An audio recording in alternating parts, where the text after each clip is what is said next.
points clock.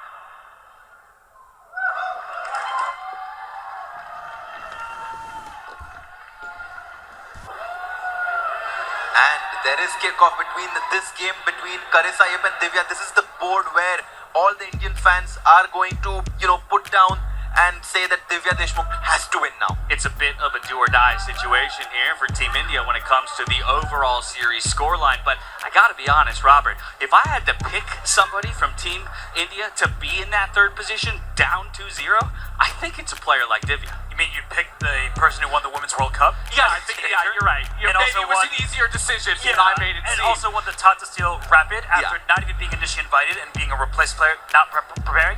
Yeah, Divya is unbelievable, and the format actually helps in this way because normally you could get 2 draws to get to your 3 points. Here, a draw means you play a quicker time control. And both these players, they're skilled in all disciplines, but I think for Divya it means that a draw is not the end of the world, where it might feel that way if it counted towards the final score. That's an interesting point. It is true that you don't necessarily, while it's difficult to find draws in this format, there is the possibility of it, and then you still have that opportunity to put the point on the board in the 5-minute or the 1-minute portions. And this is such an interesting situation for Divya because, as she rightly said, she's never been in this must-win situation before. So she's in unfamiliar territory right now. I think she's going to raise her level even more because she knows India has to win all 3 games now in order to win this matchup. And you say unfamiliar territory. I think she's in unfamiliar territory on the board because a knight was just captured, and normally when a piece is swapped, capture immediately. She has 2 separate ways to take that knight. Okay. If she takes away from the center, the queens can come off. I was going to say, typically I'm told to capture towards the center. In this case, she captures away. So the logic there being what exactly? The logic being that this bishop is not a very good piece, and that pawn would have been a backwards pawn. Okay, that scared me. A heart attack for everybody. They should have me on the heart rate monitors. That was a scary moment. But of course, we are back to a more stable position again. Computer, though, still favoring a bit here. Carissa Yip's position in the end. What about it does it like? Does it just like that it has a little bit of control there on the e5 square from the pawn, so I'm sort of locking down the position from black? You actually made the most key point, the pawn on e5. That's the big difference in the position right now because of that pawn, the bishop on c8 is completely trapped.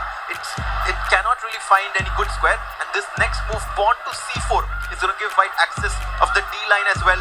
The bishop on b4 also not really well placed, so it's basically piece activity which gives white such a big advantage. Oh, there you have it. The chants continue throughout the evening here on both sides of the fandom, right? Again, a lot of people feeling the pressure here on behalf of Divya in a way.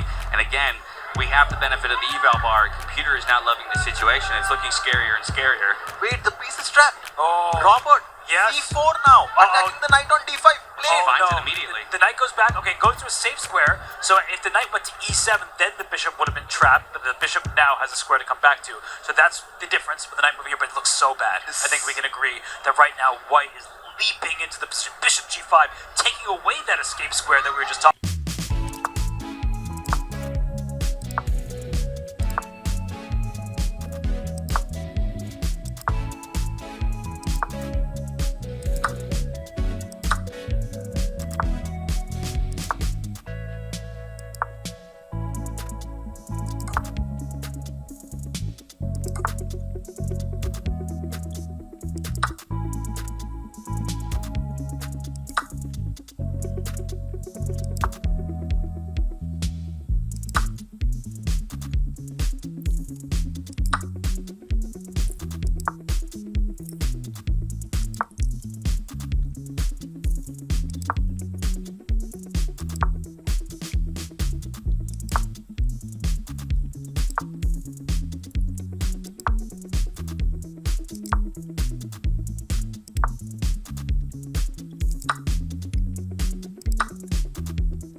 So what do I have to do? If I keep running my king, okay, we're gonna move the rook instead, because I'm thinking we don't want to undefend that pawn in the center of the board at the same time, but that king does need to get involved ultimately to get the pawn to the promotion square. And allegedly, kind of a situation where many moves look good, you can bring your king backwards or forwards, but I think what the idea is to try to remove the defender of this pawn here, and send their rook checks to distract the white king from the deep rook on d6. I mean, there are serious chances for Divya. I mean it when I said if the clocks were reversed, I would say Divya actually has quite decent chances to hold, but Carissa's doing the right thing. She's calming herself down. She has enough time to calculate this game through. If I were to ask you before the game, what are the chances for there being 3 promotions in 3 games? I don't think anyone would guess in their wildest dreams. No, I would have never guessed. Even knowing already that this format was going to definitely produce some wild results and some funky games, I would never have thought we'd see 3 promotions across 3 games, and we're staring down the barrel of one right now. And some nerves suddenly at play here for Carissa. She was smiling earlier, and of course the game was completely objectively winning, but you have to complete the objective. You have to finish the game.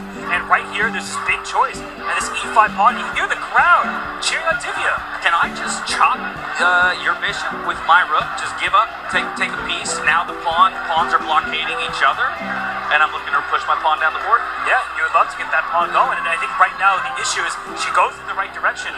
If this rook were to move, down went the 8 pawns, so up it goes instead, giving up this rook on d6 to get a new queen. Exactly. If the rook gives a check on c4, the king would be forced to move and lose control of the d6 square, but then the white pawn on a7 is going to promote, make a new queen. That's going to be game over. 3 seconds on the clock here for Divya. She'll get a second back per move that she makes. She's going to look for the check, but it's going to remain on the A file here, just keeping an eye on that pawn. But at this point, the king moves to defend it and threaten the rook at the same time. Time Time is out. Time is there out. It is. That's a flag and a victory for Team USA. Carissa Yip gets it done against Divya Deshmukh and will bring Team USA to the series victory. 3-0. It's a sweep. Clean sweep. Get your brooms out here. And Harshit, I know you're shaking your head, but when all is said and done,